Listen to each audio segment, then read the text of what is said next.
사회의 각계각층의 존경받는 명사들을 초대하여 그분들의 성공 철학과 건강을 사례로 재미있게 풀어보는 시간인데요. 현재 경찰방송 홈페이지를 통해서 생방송으로 진행되고 있습니다. 자, 요즘 전형적인 가을 날씨입니다. 하지만 이렇게 조속으로 기온차가 너무 커서 간혹 감기에 걸리시는 분이 있는데요. 환절기에 감기 걸리지 않게 더더욱 조심하시길 바라고요. 오늘도 50분 동안 저희 경찰방송과 함께 해주시기를 바라겠습니다. 자, 오늘도 훌륭하신 초대 손님을 모셨습니다. 대한민국 최고의 열정 봉사를 하시기도 하시고요. 또 사업가로도 유명하신 김순애 님을 모셨습니다. 자, 안녕하십니까. 안녕하세요. 반갑습니다. 네. 이렇게 초대해 주셔서 정말 행복하고 그거 제가 할 얘기였는데 이렇게 정말 귀하신 분 스튜디오에 오셔서 영광으로 알겠습니다. 아유, 감사합니다. 네. 오시기에는 좀 불편함이 없으셨어요? 불편함이 전혀 없었고요. 네. 행복한 마음으로 달려왔습니다. 네. 대부분 여기 출연하시는 분들이 네. 전날 뭐 잠을 못 잤다든지 아니면 긴장을 해서 화장을 잘 안 됐다든지 이런 얘기가 많이 종종 하시는데 괜찮으셨어요? 화장이 안 됐나요? 아니, 너무 이쁘셔서 너무 잘 잤고요. 네. 편안한 마음으로 왔습니다. 네, 그러셨군요. 네. 자, 우리 시청자 여러분께서 궁금해하실 것 같습니다. 간단하게 인사말과 함께 소개 좀 부탁드리겠습니다. 안녕하세요. 저는 현재 3본에서 통장 활동을 열심히 하고 있고요. 그리고 양재동 이마트라는 그 이마트 내에서 레드페이스 등산복을 열정적으로 판매를 하고 있는 김순애라고 합니다. 아, 예, 그렇습니다. 자, 이렇게 뭐랄까요, 봉사 활동도 많이 하시고 또 그 통장 일을 하시는 것도 그것이지만 또 본업은 또 사실 아웃도어 판매를 하시고 그런 매장도 하시면서 틈틈이 이렇게 봉사활동도 하시고 참 인생을 뭐랄까요, 맛있게 산다고 할까요? 그러시는 것 같아서 정말 부럽기도 하고 존경스럽기도 합니다. 시간이 주어지면 열심히 살려고 하고요. 시간을 24시간을 어떻게든 쪼개서 날 위해서도 살아야 되겠지만 내가 어떻게 남을 위해서 살아야 되는 건지 그것도 틈틈이 생각을 많이 하고 살아가고 있습니다. 굉장히 긍정적인 생각을 갖고 계세요. 대부분 사람들이 시간이 없기 때문에 그런 여유가 없기 때문에 또는 경제적인 문제 때문에 많은 부분 때문에 사람들이 사실 마음은 있지만 실천하지 못하는 데에서 좌절감을 느끼는 건데 우리 선생님은 그 바쁜 와중에도 불구하고 그럼에도 불구하고 틈틈이 이렇게 봉사활동도 하시고 많은 일을 하시는 것 같아서 이렇게 오늘 뭐랄까요 10월달 이렇게 이 깊어가는 가을에 딱 맞는 게스트분이 오신 것 같아서 정말 저희도 영광스럽게 생각을 감사합니다. 원래 고향은 어디세요? 저희 고향은 익히 이제는 많이 방송으로 다들 들어서 알고 계시겠지만 저희는 전라남도 보흥군 나로도라는 곳에서 애딴섬에서 태어났습니다. 그 나로우주센터 거기 말씀하시는 네, 맞습니다. 네. 아주 멋있고요. 풍경이 아름다운 곳입니다. 사실 저는 가보지는 않았지만 우리 사실 로켓 추진 그거 할 때 발사 장면을 보면서 정말 섬도 아름답고 또 그렇기 때문에 최적의 조건이기 때문에 로켓도 거기서 쏘지 않았나 이런 생각이 드는데 거기에서 그런 유년 시절을 다 보내신 거군요. 거기에서 중학교까지는 거기서 나왔고요. 그게 수업이에요? 예, 조그만한 그전에는 육지화로 안 되어 있었고 우주 기지국이 생기면서 다리를 놔서 육지로 지금 되어 있는데요. 그전에는 배를 타고 이동을 했습니다. 그래서 시골에서 태어난 거에 대해서 되게 불만을 많이 갖고 살았고요. 도시로 나왔으면 제가 더 많은 걸 할 수 있지 않을까라는 그런 꿈을 많이 키웠었어요. 근데 지금은 이 우주 기지국이 생기고 많은 사람들이 알아주고 하기 때문에 고향에 대한 자부심이 아주 대단합니다. 네. 그러시군요. 네. 사실 도심지에 살면서 자기 고향을 그리워하는 누구나 다 그런 마음을 갖고 있지만 또 고향이 또 워낙 유명한 데다 보고 하니까 더더욱 그러실 것 같습니다. 자, 그렇게 유년 시절을 나로도라는 섬에서 사시면서 서울에 대한 동경, 그리움 이런 어떤 기회를 보고자 이렇게 좀 활동을 하고 계시는데 서울에서 뭐랄까요? 전공이 어떻게 되세요? 뭐를 전공해서 하셨나요? 저는 이제 서울에를 오면 무조건 성공할 줄 알았습니다. 내가 열심히 살면은요. 저도 그랬어요. 그러다 보니까 저희는 매스컴을 통해서밖에 서울을 볼 수가 없었어요. 그래서 서울에로 오면 내가 정말 두 발로 열심히 뛰고 하면 1뛴 것일 줄 알았어요. 쉽게 말해서. 근데 저희 전공은 텍스타일 디자인입니다. 네. 텍스타일 디자인을 20대에서 30대 초까지 한 것 같아요. 텍스타일 디자인. 사실 좀 저도 생소하고 이 방송을 보시는 시청자 여러분들께서도 그게 뭐지? 라고 이렇게 궁금해할 것 같은데 텍스타일 디자이너 이게 어떤 일일까요? textile 디자인은 저희가 이제 하나의 지금 가을이니까 꽃이 주위에 많잖아요. 근데 꽃을 완성하기 위해서 꽃대가 8가지 색깔이 있다 그러면 도수를 뽑아내는 겁니다. 한 단계 한 단계 필링 작업을 하는 거죠. 도수 작업을 해서 그걸 완성을 해서 나염 공장을 가져가서 재판을 해서 나염을 한 단계 단계 찍어내는 거예요. 도수별로 찍어내서 완성을 원단을 만들어내는 거예요. 원단을 만들어서 그걸 시장에 이제 납품을 하고 이제 옷을 만들고 하는 과정이죠. 그러면 우리가 흔하게 사 입는 이 디자인, 옷에 대한 옷감에 대한 최초의 단계라고 볼 수 있거든요. 그렇죠. 최초의 단계죠. 왜냐하면 두 번째 단계예요. 왜냐하면 디자인 도안이 첫째고요. 도안이 첫째고 두 번째 단계가 저희입니다. 그때 정말 중요하겠죠. 그때 색깔을 그렇죠. 몇 가지의 색을 제대로 잘 입히지 못하면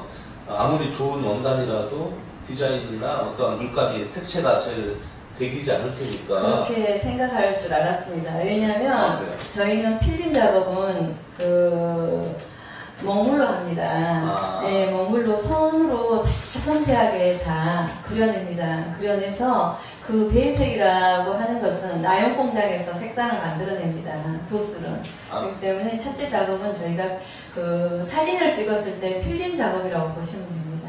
아마 오늘 이 방송을 보시는 분이 텍스타일 디자이너가 무슨 일을 하는 일인지 아마 저도 처음 알았지만 아마 많은 이해를 하셨을 거라고 생각을 합니다. 자, 그렇게 시골에서 서울을 그리워하고 서울에 가면 성공할 것 같은 그런 상상과 그리움에 젖어 있던 시골 소녀가 결국 이렇게 서울에 오셔서 어떤 텍스타일 디자이너로서 성공을 하셨고 지금 그게 기반이 돼서 거대한 유통업을 하고 계시는데 뭐랄까요 상호를 말씀하셔도 괜찮으니까 괜찮습니다. 레드페이스라는 아웃도어 등산 브랜드를 대리점을 하고 계시는데 사실 지금 계절상 물론 가을만 등산하는 건 아니겠지만 그래도 사계절 중에서 가을이 제일 바쁠 텐데 어떠세요? 요즘 뭐랄까 매장이 점점 더 바빠지고 있으시죠? 네, 여름에 조금 비수가 있어요. 근데 지금 한참 단풍 시즌이고 갈대 시즌이라 사람들이 많이 찾고 있습니다. 바쁘죠. 그렇군요. 아니 저도 등산을 좋아하고 대한민국 사람 누구나 다 등산을 좋아하겠지만 뭐랄까요? 사실 이 등산 장비를 제대로 갖추고 거기에 따른 옷을 제대로 걸치는 이게 정말 중요할 것 같은데 손님들 오시면 그런 것도 다 디자이너 출신이니까 더 도움이 되실 것 같고 오시는 손님도 더 이익이 될 것 같은 그런 느낌이 듭니다. 어떻습니까? 매장 이야기. 그렇죠. 제가 이제 그 전에 제가 등산을 시작했을 때 신발을 샀을 때 신발이 너무 불편해서 제가 산에 갔다가 오는 길에 정말 힘들었었어요. 그래서 특히 물론 옷이나 모든 장비에도 신경을 쓰지만 저 같은 경우는 한 사람 한 사람에게 신발에 더 신경을 집중적으로 쓰고 있습니다. 직접 신겨보기도 하고 걸어보기도 하고 불편한지 무릎을 꿇고 정성껏 다 돌봐드리고 있습니다. 그리고 제가 판매하는 부분에 있어서는 신발에 집중적으로 더 관심을 갖고 고객님들에게 다가가고 있고요. 네, 그렇게 하고 있습니다. 사실 등산을 하다 보면은 정말 뭐랄까요 고가의 장비를 많이 사용도 하잖아요. 그런데 제일 중요한 게 신발인 것 같아요. 그래서 신발이 불편하면 아무리 아웃도어를 제대로 갖췄다 한들, 배낭을 아무리 비싼 걸 맸다 한들, 정말 불편할 수밖에 없는 게 바로 이 신발의 차이인데, 저도, 뭐랄까요. 등산을 가끔 하다 보면 신발에 대한 중요성을 많이 느끼는데, 어떠한 신발을 고르는 요령이랄까? 뭐, 그런 게 어떠한 교과서적인 교훈이 있나요? 우리 신발을 신겨보다 보니까 사람들이 다 발이 조금씩은 짝짝이에요. 네, 맞아요. 네. 하기 때문에 이왕이면 조금 여유 있는 그런 신발을 선택하게 하고요. 네. 제가 이제 레드페이스라는 회사에 몸을 담고 있지만 정말 자랑스럽게 생각하는 건 우리 한국 기업인들을 자랑스럽게 생각합니다. 왜냐하면 저희 레드페이스가 올해로 50년이 네. 되었거든요. 그러다 보니까 저희 사장님이야 모든 분들을 존경하고요. 저희 기업가들, 저 같은 경우는 월급을 주는 입장도 되어갔지만 월급을 주면서 이렇게 직원을 데리고 일을 한다는 게 상당히 힘듭니다. 그런데 구멍가게 직원을 하나를 두드려도 그분들마저도 그냥 저는 쉽게 넘어가지 않습니다. 그분들에게 한 사람 한 사람 존경의 마음을 표하고 있습니다. 우리 김수현 대표님께서 체질이 소음인이신데, 네. 역시 소음인에 대한 그 꼼꼼함, 세심함, 이런 것 때문에 고객들한테 좀 더 친절하게 다가갈 수도 있고요. 오히려 어떻게 빈틈없이 고객을 관리함으로 인해서 손님들도 더 좋아할 것 같고, 매출 성장도 그렇겠지만 직장 내에 어떠한 그 업무에 관련된 부분도 굉장히 좋을 것 같습니다. 자, 이렇게 뭐랄까요? 텍스타일 디자이너에서 유통을 하신다라는, 이게 어떻게 보면 한 라인이라고 볼 수가 있나요? 뭐 텍스타일 그렇죠. 디자이너하고 의류 판매하고는 다 한 라인이 있겠죠? 그렇죠. 저는 장인 정신입니다. 아, 그러시군요.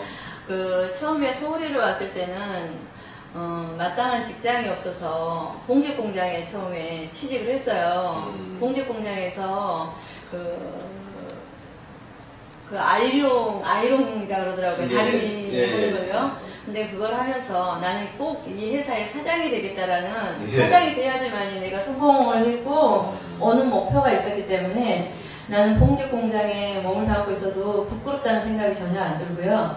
봉직 공장을 해서 제가 꼭 여기에 사장이 돼야겠다 이렇게 마음을 먹다 보니까 힘이 솟고 야간을 해도 힘들지가 않았어요. 그렇고 그러다가 어느 날 텍스타일이라는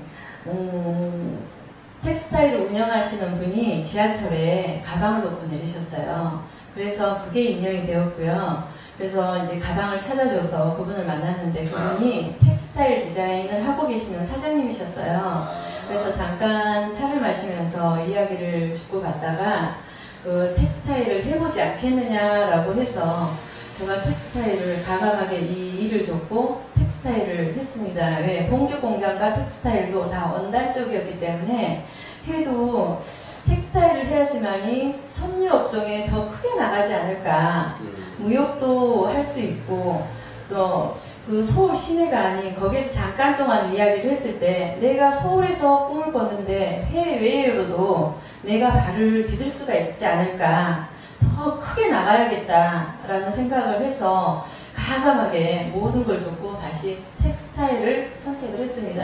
한 번도 후회해본 적이 없습니다. 아까 말씀하신 대로 장인 정신을 이야기하셨는데요. 우리가 어떠한 일에 몰두를 하고 그 일에 종사를 하려면 적어도 한 10년은 해야 장인이다 내지는 오래 좀 해봤구나라고 이렇게 생각을 하는데, 어렸을 때부터 그 일을 하셨으면 뭐랄까요, 꽤 오래 하신 것 같은데 정말 장인이라는 말이 딱 어울리시는 것 같습니다.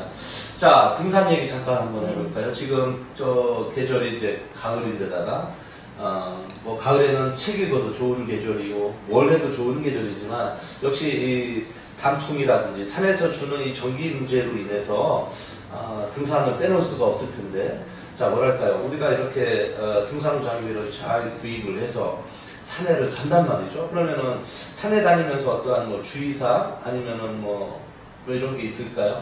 그냥 무조건 산에 가면 되나요? 아니면 자기 체질에 맞는, 체격에 맞는, 자기 어떠한 하고 맞는 어떤 등산로나 아니면 산이 있을까요? 어떨까요? 그렇죠. 이제 초보 산행이 있고요, 중간 산행이 있고 이제 이렇게 다 나뉘어집니다. 가다 보면. 그런데 이제 초보자가 앞에 가는 사람을 따라가기 위해서는 상당히 힘듭니다. 근데 욕심을 부리는 경우가 되게 많아요. 그렇기 때문에 저 같은 경우는 이제 산을 다닌 지는 좀 됐어요. 그렇기 때문에 좀 스피드를 내는데 산을 다닐 때 초보자라고 하면 초보자든 산을 열심히 타는 산악인이든 저 생각은 그렇습니다.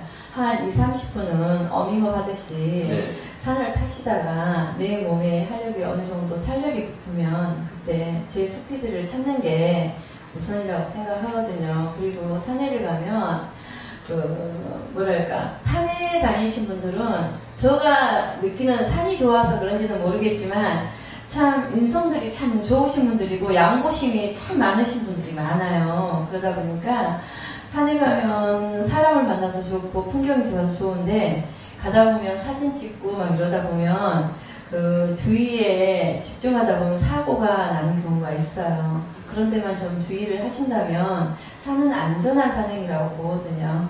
대부분 우리 사람들이 뭐 할 일 없으면 등산이나 가지 뭐 시간 날 때 등산 가지 이러는데 사실 등산을 우습게 생각하고 등산을 굉장히 가볍게 생각한다는 말이죠. 근데 등산을 가면 꼭 사고가 나고 사고가 나면 정말 목숨을 앗아갈 정도의 대형 사고도 날 수 있는 게 바로 이 등산인데 뭐랄까요, 우리가 좋은 장비를 챙겨서 좋은 산에 가는 것도 중요하지만 마음가짐을 제대로 해서 다른 사람들한테 방해를 안 주는 이런 마음가짐이 더더욱 필요하겠죠. 그렇죠. 사람들이 이제 왜 그러냐면 사고가 나는 것은 안전 불감증입니다. 자기 욕심 때문에 예, 그렇죠. 하나라도 어디를 가면 지역마다 가게 되면 아름다운 곳이 많지 않습니까? 네. 그러다 보면 그 주위에서 위험한 곳인데도 불구하고 사진을 찍고 이렇게 장난을 치고 그러다 보니까 사고가 나는 거지. 언제나 스포츠나 운동은 긴장해서 해야 된다고 저는 생각을 하거든요. 맞습니다. 그렇기 때문에 거기에서 일어나는 사고입니다. 그 멋진 경치를 혼자서 욕심내면서 뭐 덕차지하려다가 정말 이렇게 불상사가 많이 일어나는 경우를 저도 경험을 해봤고 아마 이 방송을 보시는 시청자분들께서도 산에 다니면서 어떠한 불상사나 에피소드가 없으신 분은 아마 없을 것 같아요. 그래서 산에 다닐 때는 본인도 본인이지만 남을 배려로 하고 공동체라는 생각을 갖고 아끼고 또 제대로 된 마음을 갖는 게 중요한 것 같습니다. 자, 이렇게 산에 잘 다니기 위해서는 아까 말씀드린 대로 장비가 제일 중요한데 뭐랄까요, 신발부터 해서 옷부터 해서 뭐 여러 가지 장비가 있겠지만 올바르게 고르는 방법, 뭐 착용하는 법, 뭐 구입하는 법 여러 가지가 있을 텐데 이 장비에 대해서도 한 말씀 해주시죠. 장비는 이제 계절마다 다릅니다. 여름에는 간단한 산행처럼 여기고 조그만하게 가져가도 되겠지만 가을부터는 일교차가 심하기 때문에 내 안전을 위해서 언제나 이제 배낭이 약간 커져야 되고요. 배낭 속에 내가 산에 가서 언제나 사람은 위급한 상황까지 생각을 해야 됩니다. 내가 산에 가서 조난을 당할 수도 있지 않을까라는 생각까지 해서 간단하게 내가 구조될 때까지 먹을 수 있는 초콜릿이나 간단한 이런 걸 챙기셔야 되고요. 갑자기 체온이 떨어지기 때문에 옷까지도 배낭 속에 넣으셔야 되고 이런 걸 생각해서 다 장비를 갖추셔야 됩니다. 사람들이 오시면은 간단한 산이에요. 갔다 오면 돼요 라고 말씀을 하시는데요. 그렇게 쉽게 생각하는 산행이 아닌데 너무 가까이에 우리 한국에는 산들이 많기 때문에 너무 쉽게 생각을 하는 경우가 되게 많으세요. 그래서 등산을 좋아하시는 분들 같은 경우는 스틱부터 해서 장갑부터 하고 옷은 이제 통풍성이 좋아야겠죠. 우리가 산을 타다 보면 땀을 많이 흘리기 때문에 빨리 마르고 흡수가 될 수 있는 그런 옷을 골라서 내가 입어야 되는데 그냥 청바지에 이렇게 입고 오는 경우, 특히 겨울이 되면 제가 산행을 했을 때 우리 학생들 동아리에서 많이 옵니다. 그래서 제가 가방 속에 아이젠을 꼭 몇 개씩 넣어가지고 가요. 그래서 한 짝씩이라도 씻을 수 있게끔 싼 물건이라도 넣어가지고 가서 그런 경우를 참 많이 정상까지는 올라가면 내려올 때 우는 아이들을 봅니다. 절절매고 우는데 그러다 보면 화가 나요. 제대로 갖추지를 못하고 왜 여기를 왔을까? 목숨과도 결부되는 곳인데 왜 이렇게 쉽게 생각을 하지? 라고 생각하고 저희 아이젠을 한쪽씩 주는 경우도 있습니다. 그래서 언제나 산을 탈 때는 잘 알아보시고 그에 맞는 그 판매하는 곳에 가서 판매하시는 분들이 권하면 무조건 판매가 아니라 안전을 위해서 보내드리는 거니까 거기에 귀를 기울이시고 조금 더 생각해서 신중하게 구입을 했으면 좋겠습니다. 아무리 가까운 산이고 낮은 산이라도 뭐랄까요, 비상식량이라든지 뭐 여분의 옷이라든지 의료 장비 간단한 거를 꼭 챙겨서 불상사가 뭐 없어야 되겠지만 그렇죠. 있을 때 빨리 신속하게 대처할 수 있는 방법을 그렇죠. 챙겨라. 사실 그걸 알면서도 사실 이게 잘 지켜지지가 않고 아까 말씀하신 대로 야, 동네 뒷산 가는데 무슨 뭐 이렇게 다 갖춰서 가냐라고 할 수 있지만 사실 동네 뒷산에서 사고가 제일 많이 나거든요. 그렇죠. 네, 그래서 지금 말씀하신 걸로 듣고 아마 우리 방송을 보시는 시청자분들께서 전문가가 이렇게 이야기해 주시는 거에 대해서 많이 참고가 되셨을 거라고 생각을 하고요. 제가 아까 뭐랄까요, 이야기 듣기로는 야간 산행도 하신다고 하셨는데 뭐랄까요, 우리가 야 벌건 대낮에 산에 다니지 밤에 다니면 깜깜해서 뭐 보이지도 않고 밤에 다니면서 뭘 보냐라고 이렇게 생각할 수도 있을 텐데 야간 산행 거기에 대한 묘미랄까요, 뭐 좀 이야기 좀 해주시죠. 야간 산행요. 야간 산행은 말로 표현이 안 돼요. 아 그런 매력이 많은가 봐요. 정말 흥분되고요. 그날은 야간 산행을 가야 된다라고 생각을 하면 잠을 설쳐요. 그 정도로 좋고요. 야간 산행을 하게 된 동기가 있어요. 저희 같은 경우는 아까도 말씀드렸지만 이마트에서 근무를 하고 있기 때문에 시간적인 여유가 없습니다. 근데 아까도 말했지만 안타까운 게 내가 시간이 없어서 이걸 못하겠어. 시간이 없어서 나는 안 돼. 이렇게 말씀하시는 분들을 보면 왜 시간이 없지? 얼마든지 내가 하려고 하면 욕심을 내면 할 수 있는데 라는 생각이 많이 들거든요. 그래서 그런 분들한테 제가 이야기를 합니다. 멘토 역할로. 야, 노는 시간이 있고 집에 가는 시간은 있어도 그게 안 되냐? 얼마든지 할 수 있는데 두려워하지 말고 도전을 해라. 이렇게 말을 하거든요. 아무리 생각만 하고 도전을 안 하면 생각에 그치거든요. 근데 야간 산행을 간다 하면 특히 저희 부모님이 걱정을 합니다. 근데 야간 산행처럼 안전한 산행은 없다고 봅니다. 그래요?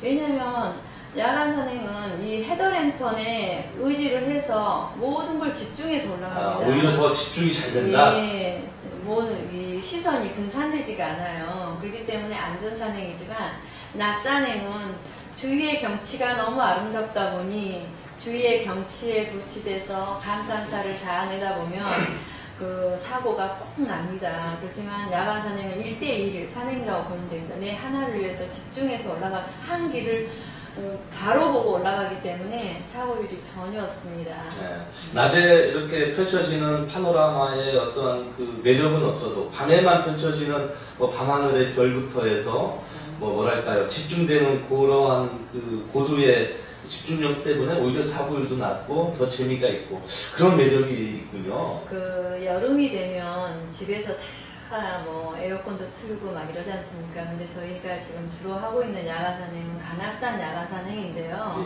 그 여름이 돼도 관악산은 저희를 반겨줍니다. 바람으로. 왜냐하면 관악산에 올라가다 보면 군데군데 그 바람이 저희를 깍듯이 맞아줘요. 땀을 딱 식혀주고 또 한 템포 가다 보면 또 바람이 저희에게 땀을 다 식혀줍니다. 정상까지 올라가서 이 서울이라는 야경을 보고 있다 보면 이 서울 아래 내가 살고 있다는 것만도 정말 행복을 가득 안고 내려오는 그런 일이 너무 많습니다. 그래서 많은 분들이 운동을 못하는 시간이 있다면 야간 산행이라도 추천을 하고 싶습니다. 아니, 야간 산행이라는 게 말 그대로 밤에 하는 게 야간 산행인데 우리가 보통 생활 패턴이 아침에 출근해서 저녁에 오후에 퇴근을 해가지고 산을 간다? 그럼 그 다음날 일은 또 어떻게 할 것이며 피곤함으로 인해서 그 다음날 일에 지장을 주지 않을까 여러 가지 이제 문제점이 있어서 현실에서는 정말 어려울 수가 있는데 의외로 야간 사냥을 하는 사람들이 제 주변에도 그렇고 굉장히 많더라고요. 그래서 잠을 덜 잔다든지 낮에 컨디션 조절을 좀 더 해서 야간 사냥에 꼭 참석하는 사람을 많이 봐왔는데 그렇게 매력이 있고 그렇게 추천을 해주고 싶은 정도입니까? 저희 이제 방송에서 이런 말을 해도 되는지는 모르겠지만요. 제가 이제 50대가 되다 보니까 여성들은 다 겪는 갱년기가 옵니다. 네. 그러다 보면 잠을 많이 설치게 돼요. 나도 모르는 사이에 그 갱년기가 왔더라고요. 근데 방송에서 충분히 하셔야 되는 그죠. 얘기예요. 근데 잠을 10시간을 자도 피로가 풀리지 않는 잠이 있습니다. 근데 야간 산행을 하게 된 동기가 내가 죽을 만큼 편하게 잠을 잡았으면 좋겠다라는 소원을 갖고 있었어요. 잠을 자도 잠을 자는 것 같지 않고 출근을 해도 마음이 너무 찌뿌둥하고 너무 힘듭니다. 하루 일과가. 그러다가 야간 산행을 알게 돼서 야간 산행을 한 번 갔다 왔더니 갔다 와서 샤워를 하고 잤는데 정말 내가 꿈꾸는 일이 딱 생긴 거예요. 그날 저녁에 너무 편안하게 단 3시간이든 4시간이든 잠을 잤는데 아침에 일어났는데 내 몸이 막 천사처럼 날개를 달듯이 그렇게 가뿐한 거예요. 이걸 내가 고등학교 다니고 이럴 때 엄마가 깨웠을 때 일어나고 잠이 부족했을 때 그럴 때 그런 느낌이랄까요? 이게 언제 만에 내가 자보는 그런 잠인가 너무 행복했습니다. 그로부터 야간 산행을 하면서 주위 사람들에게 추천을 합니다. 나는 잠을 못 자, 우울해, 난 우울증이 왔어 막 이러면 주위 분들에게 야간 산행을 해봐라 하고 사진도 보여주고 제가 이제 이렇게 많이 홍보를 하고 있어요. 그러다 보면 우리 같이 근무하는 분들도 야간 산행을 그래서 몇 분이 하고 있습니다. 그래서 저한테 되려 고맙다, 야간 산행으로 이끌어줘서 그렇게 고마움의 표시를 하는 분들도 있습니다. 원래 이제 지금 갱년기 말씀을 하셨는데 갱년기의 증상이 약 100가지도 넘습니다. 근데 100가지도 넘는 또 신체 곳곳에 많은 영향을 미치는데 이렇게 등산을 통해서 갱년기 증상을 완화시키기도 하고 지금 말씀하신 대로 불면증이 있을 만큼 잠을 못 잤던 부분에 대해서도 어느 정도 해소가 된다면 뭐랄까요, 본인을 치료적인 목적을 위해서도 그렇고 또 자기의 어떠한 힐링되는 부분을 위해서 그런 차원에서라도 야간 산행 좀 위험스럽다는 생각은 좀 하지만 전문가의 손길을 좀 받으면 꼭 추천해주고 싶은 그런 운동이지 않을까 싶습니다. 초보자가 오면 저희가 다 리딩을 합니다. 네, 선두는 가구 홍의에서 다 이끌어주시는 분들이 있으니까 걱정하지 마시고 야간 산행에 한번 오시면 저희가 멘토 역할을 해드리겠습니다. 알겠습니다. 이렇게 아웃도어 판매를 하시면서 판매로 끝나는 것이 아니라 그분들이 산에 입문을 해서 제대로 된 산행 활동을 하게 하고 또 거기에 야간 산행이라는 것까지 덤으로 얹어져서 이렇게 멘토 역할까지 해주신다는 것은 정말 그야말로 쉽지 않은 일이고 뭐랄까요, 요즘에 그 1차적인 일에서 딱 끝나지 않고 2차, 3차적인 일까지 책임으로서 해준다는 것은 뭐랄까요, 많은 분들이 동기 유발이 돼서 배웠으면 하는 그런 또 생각이 듭니다. 자, 이렇게 큰 일을 하시면서 또 이렇게 많은 일을 하시면서도 또 다른 일을 하신단 말이죠. 그게 바로 봉사활동이신데 아마 제가 좀 알기로는 그 호스피스 병동에서 봉사활동도 많이 하시는 것 같은데 우리가 시청자 여러분들도 그렇고 저도 그렇고 이 호스피스 그러면은 뭐랄까요, 죽음을 앞둔 뭐 그런 사람들하고 같이 공유를 하면서 교류를 한다라는 봉사활동을 그렇게 한다는 얘기 같은데 무섭기도 하는 것 같고 좀 걱정이 되는 것 같기도 하고 그렇습니다. 어떻습니까? 호스피스 봉사활동. 호스피스라고 하니 제가 감히 어떻게 말씀을 해야 될지 모르겠습니다. 제가 그 호스피스 한 지는 한 4년 정도 됐는데요. 이 자리에 나와서 호스피스 이야기를 한다는 게 좀 창피하기도 합니다. 왜 제대로 하고 싶은데 시간적인 저 욕심 때문에 제대로 하지를 못하고 있고요. 그래서 한 달에 한 번이나 2번 내지 이렇게 가서 이제 일주일에 한 번씩 가야 되는데 한 달에 한 번, 2번 이렇게 시간을 내서 가고 있습니다. 근데 호스피스 그 말처럼 말기 환자의 판정을 받으면 편안하게 있다가 생을 마감할 수 있도록 도와주는 봉사활동을 하고 있습니다. 근데 우리가 어떠한 봉사활동을 하겠다 내지는 어떠한 계기가 돼서 무슨 일을 했을 때는 자극을 받아서 한 번 혹은 두 번까지는 가능한데 이거를 4년 동안 지속을 하셨다는 것은 정말 뭐랄까요, 사명감 없이는 안 될 것 같은데 아까도 내가 말씀드렸듯이 좀 두려움, 꺼리낌이 있을 것 같아요. 왜냐면은 어떠한 그분들한테 교류적인 부분을 통해서 내가 자극을 받고 성장을 하고 동기 유발이 돼야 되는데 죽음을 앞두신 분들하고 어떠한 교류를 하자면 선뜻 겁이 나는 것도 사실 솔직한 이야기인데 그러진 않으세요? 어떠세요? 처음에는 저희가 교육을 한 3개월 반 정도를 받습니다. 교육을 받는군요. 예, 네. 지금 현재 저희가 35기 지금 진행하고 있습니다. 9월 7일부터 지금 시작하고 있는데요. 처음에 교육을 받고 현장에 가서 실습을 합니다. 그 교육기관에 실습이 있는데 처음엔 제가 할 수 있을까? 저는 이제 기독교인이고 믿음 생활을 하고 있기 때문에 가슴이 너무 많이 아파오고 힘들었지만 그래도 내가 하나님이 선택한 길이라고 저는 생각하고요. 아까도 말씀하시다시피 산이나 모든 연계가 호스피스에서부터 나왔습니다. 우리 그 한옥님들은 공기나 이 햇빛을 보면 정말 감사하는 마음을 갖습니다. 제가 그전부터 긍정적인 마인드를 많이 갖고 살았습니다만은, 우리 그 환자분들을 보고, 많은 걸 깨닫게 되는 계기가 되는 게 뭐냐면, 하루하루 감사할 일이 우리 주위에 너무 많다는 걸 느끼고, 내가 하루에 눈을 뜨고, 햇빛을 보고 공기를 마시는 그 자체만도 저는 내가 다 가졌다라고 나는 생각을 합니다. 그렇기 때문에, 호스피스라고 하는 것을 주위 사람들이 말을 하면 잘 이해를 못하고 모르는 분들이 아직도 많아요. 근데 올해로서 그 호스피스가 사단법인으로도 다 이제 인가가 났고요. 그럼 이게 정부에서 하는 관장을 하는 건가요? 중부단체에서 하는 건가요? 아닙니다. 이제 정부에서 이제 그렇게 가는 거고요. 이제는 앞으로 호스피스가 병동에 의료보험도 적용이 되지 않을까 싶습니다. 지금 봉사의 개념에서 직업군으로도 성장을 할 수가 있겠군요. 직업군으로까지는 아직까지는 거기에는 직업으로서는 이제 목사님하고 그 밑에 이제 몇 분이 있습니다. 그리고 순수히 저희는 직업이 아니고 봉사자 역할을 하고 있습니다.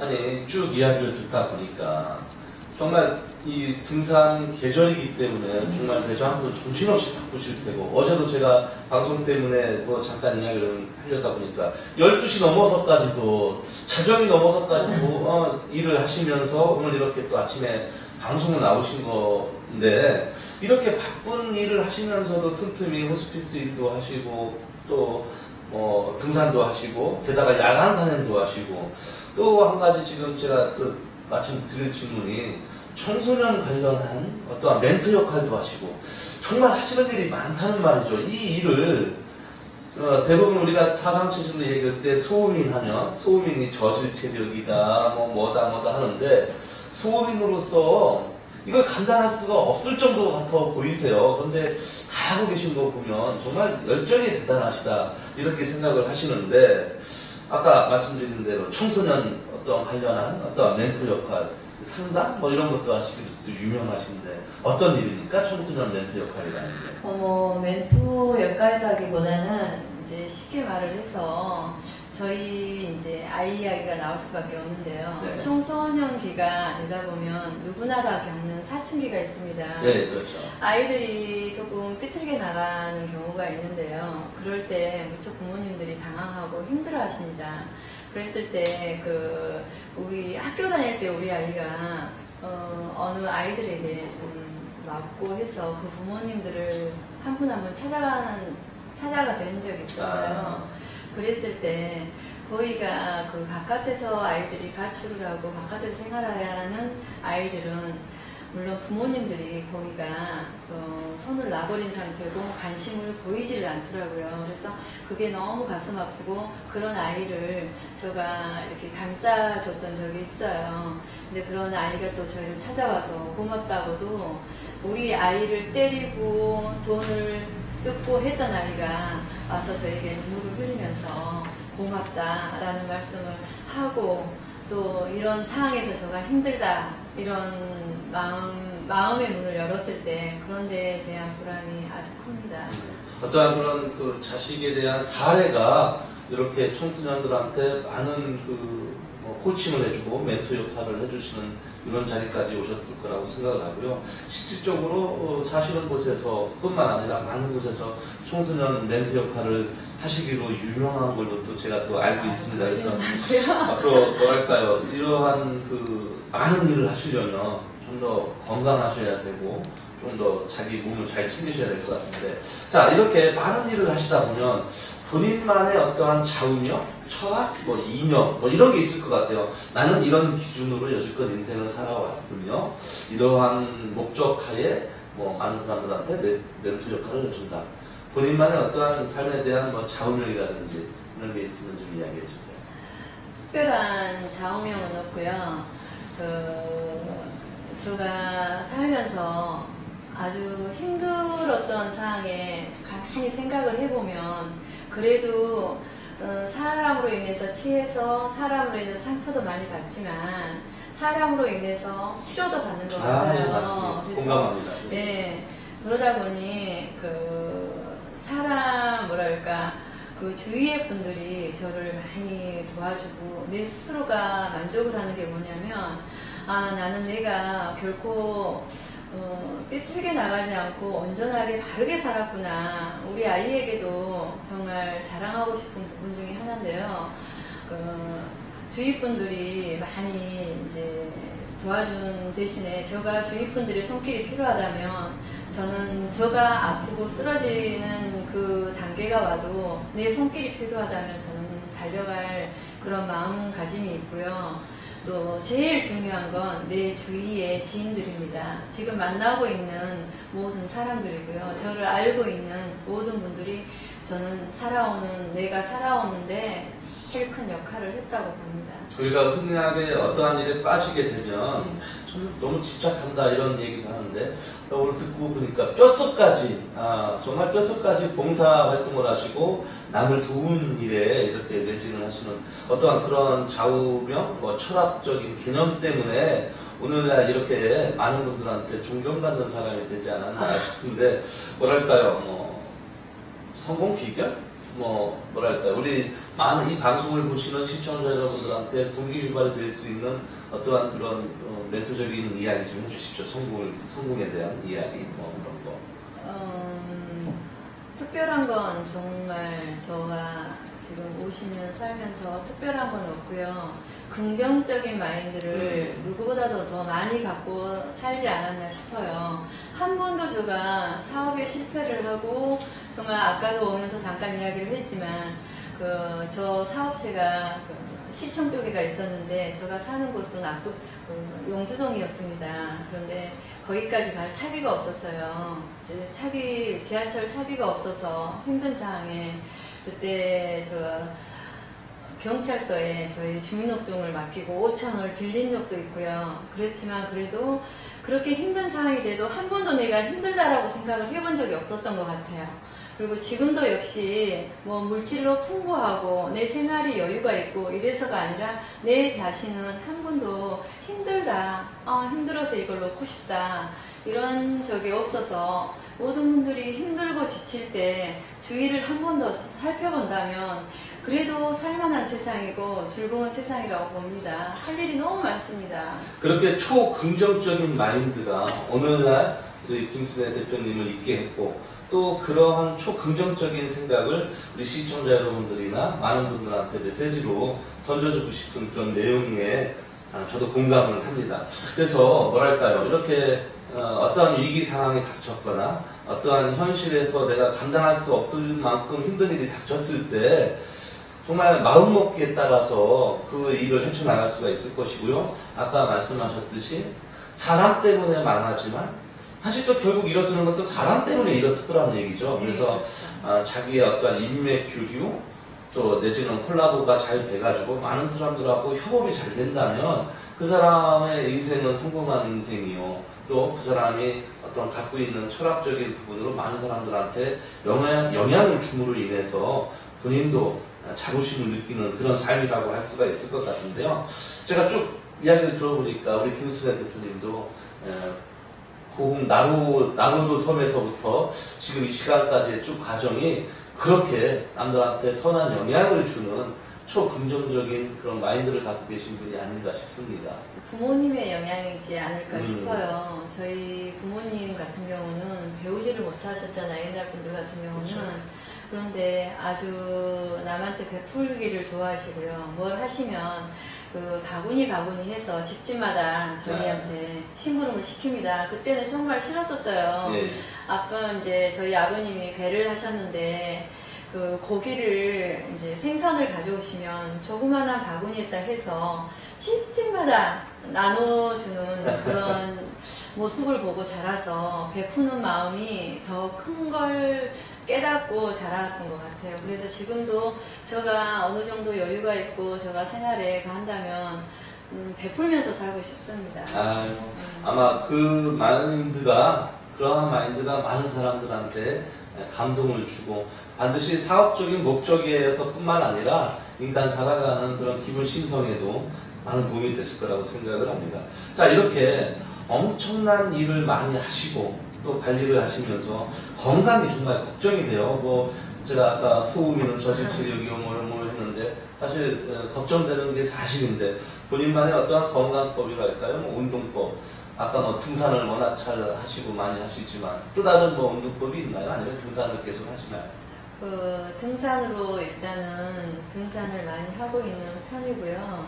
건강 비결은 제가 막춤을 좋아합니다. 그래서 건강하지 않을까 싶습니다. 저는 이제 아침에 일어나면 주위에 말을 하면 이상하다라고 좀 그런 이야기를 많이 하는데요. 저는 아침에 일어나면 이제 먼저 샤워를 하잖아요. 그랬을 때 이 몸 전체적으로 텁니다. 운동을 하면서 거울 앞에 서서 혼자서 이렇게 막춤을 치고 즐겁게 하루를 시작하려고 그렇게 이제 춤을 추고 노래를 부르고 흥얼거리고 그런 이제 아침 시작이 그렇게 되다 보니까 하루가 너무나도 행복하고요. 24시간이 저에게는 48시간이 되었으면 좋겠어요. 부족합니다. 아니 아침에 그렇게 일어나셔서 막춤이라고 표현하셨지만 잠자고 있는 이런 부들기나 셀프들을 수축과 이완 작용을 통해서 하루의 컨디션 조절을 하시는 것은 정말 좋은 방법인 것 같고요.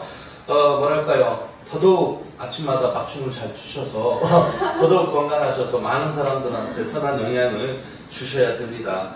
자, 이렇게 바쁜 일을 겪다 보시면 정말 하루에 10분 뭐 혹은 1시간 나만을 위한 시간을 여가 시간을 갖기가 힘드실 것 같아요. 밤늦게까지 일을 하시고 또 지금 계절이 또 계절인지라 더더욱 바쁘실 것 같아서 뭐랄까요 뭐 굉장히 바쁘실 것 같은데 여가 시간 뭐 취미 생활 이런 거는 좀 하고 사세요. 어떠세요?